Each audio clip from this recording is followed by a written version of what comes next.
Minecraft broke my previous automatic resin farm, so I designed this new one. Hello there, Ray here, and if you guys haven't seen my previous video where the new snapshot actually changed how my old resin farm works, now the water won't come through and wash off all the resin, so essentially it doesn't work, which means we gotta say goodbye to this simple design and go back to a little bit more complicated design. It's not much more complicated than the previous one. We do lose a little bit on the rates, but it does work with the newest nerf. But let me quickly explain what we actually want to get out of the resin farm and what are the different requirements for the farm in order for this to be accomplished. So first up, we're trying to farm up the new resin clumps, which you can turn into the resin blocks. These are instant mine blocks, so you can place them down and break them like slime and honey. Really good for scaffolding or for temporary blocks during building. You can also see you can use them in making bricks, which can make all these different types of brick blocks. Looks very similar to other types of bricks in the game, except they got this lovely orange color. Of course, the resin clumps themselves can also be added as layers onto previous blocks, so you can make like new textures similar to the skulk veins.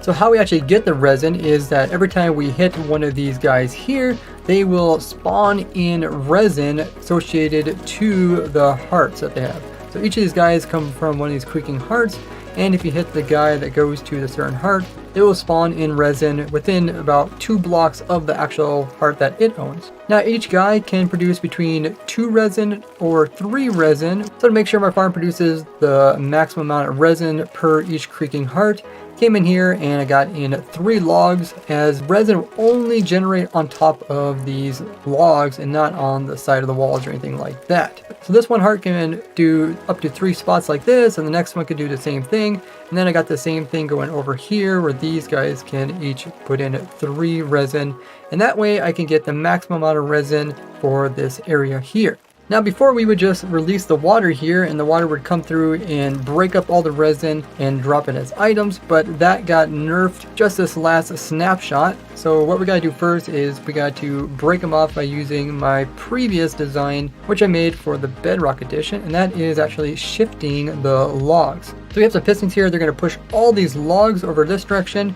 and this is going to break off the resin. And we can actually see this in action here. See, it shifted, broke it all off, and then what we're doing is a short period afterwards we are releasing the water. So to get the maximum use out of the water, water can flow a total of 8 blocks before it has to go down a layer. So I designed my farm so the water can reach the full 8 blocks, which does limit to how wide we can make this. We also have the same limitation when it comes to pistons, as they can only push 12 blocks, so that's the maximum amount they can push right here. In between these 2 limitations, this is how big of a spawning platform we can use in order to collect the resin. But as mentioned earlier, we only get resin if we actually hit these creaking mobs. So these guys need to be in a location where we can hit them all at once. And that's why I actually have this little chamber down here. We're going to wash all these creakings over here, and the player is going to be whacking at them to produce the resin up above. But in order to get these creakings in the first place, they spawn so many blocks away from their actual heart that they are connected to.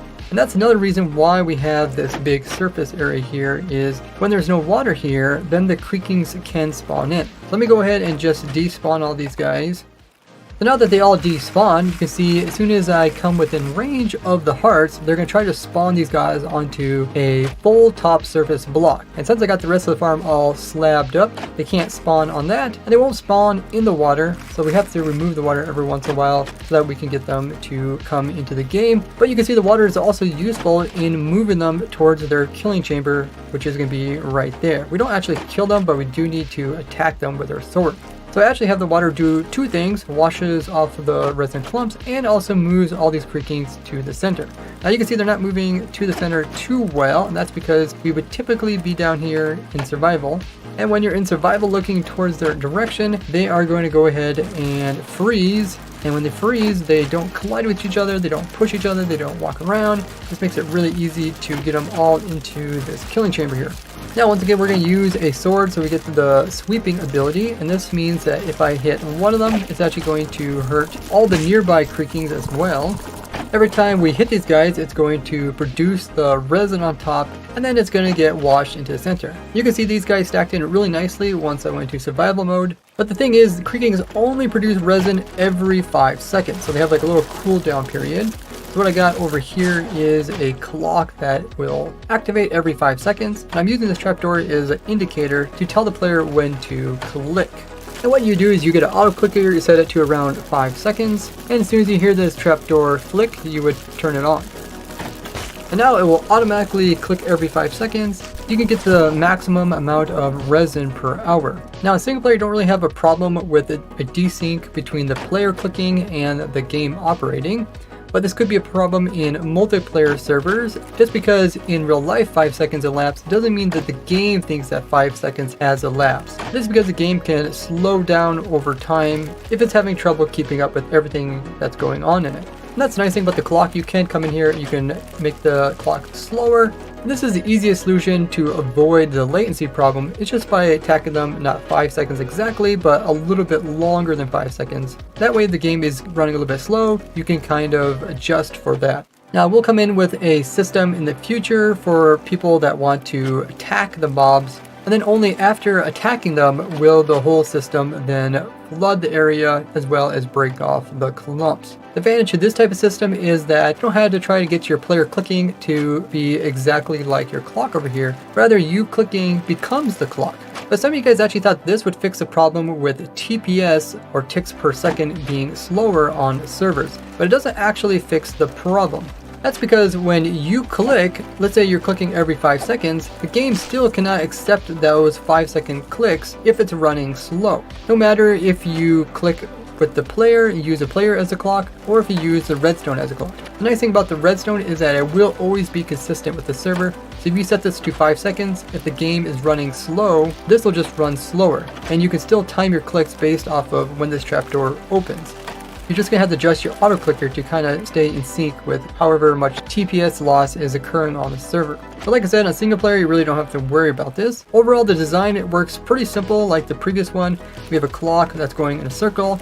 Every once in a while it will activate. This will push a piston and observer up, which will send a redstone line to either side. Now both sides are mirror of each other. This just doubles the amount of spawning spaces and then doubles the amount of resin per hour. Now this signal is going over and to these pistons over here. First thing it's doing is it's pushing all these logs over to the opposite side. The resin will spawn, it's going to push it over first, and then we're going to wash it. The way we're washing it is that we're then taking the same signal, running it through a little bit of delay, we're inverting it, and then we're releasing the water on top of this. Simple setup with some trapdoors and waterlogged, and that just comes through and washes everything. So if the items are here, you can see it breaks off, and then they get pushed in front of the water, and they end up in this water stream, and they get washed down there.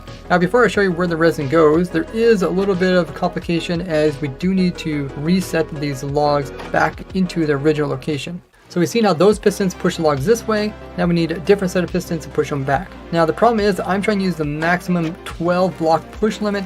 This means I don't really got a lot of options when it comes to detecting this log and pushing it back. And I have even less options when I decided to try to remove this spawning area for the resin. You can see this area here is open to air, and resin can spawn on any logs that are open to air that are near the heart, including this side here.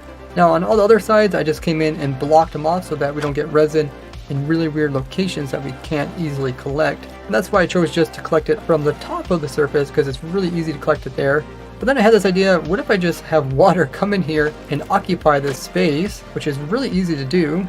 And since there's water here, the resin won't spawn on the side of these blocks. That's all good and dandy, but then how in the world am I supposed to detect when this log comes over to this position? Can't just use like a torch underneath, and I can't put like a redstone block in there. So what I end up doing is pushing a redstone signal into this log here, and then that log is going to power this note block, and then the note block is updating this piston, which is getting powered diagonally through quasi connectivity. And then this piston will update and move this observer over, putting a pulse in here.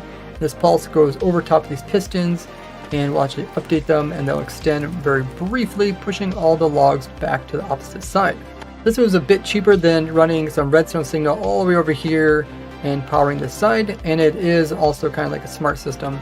as it only pushes when the logs actually come over. This also helps fill in this gap. You notice over here there is a gap, so when this gets pushed over, we don't want those items to fall in the gap, we don't want the creakings to fall in the gap. Creakings can fall in there, but they'll just swim back up again in the water and they'll eventually come over here. And I also build up the sides so that the items don't get like popped off and end up on the edges here. And then when the resin does break off, you can see it's gonna get washed over here and wash down this hole here. Then we have some hoppers and some soul sand with the hoppers underneath, picking up all the items, and they're pushing them into some crafters. And I decided to automatically just craft them down into the blocks, as you can convert the blocks back into the clumps at any moment. So all these crafters are being powered and they're crafting stuff down, and then they're eventually drop them into this water stream and into this chest here where we can get tons and tons of resin blocks.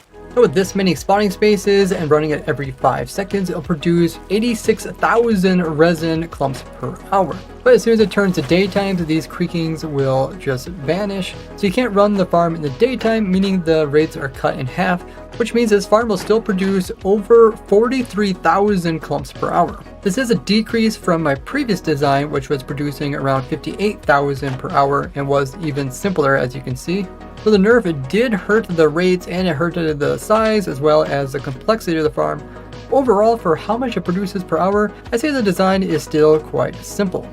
And that's why the flowing water is important, because as soon as it turns nighttime again, you can just continue to AFK it, and the farm will automatically start up again by recollecting all the creakings, so that you can whack them with your sword once again, without you having to do anything special.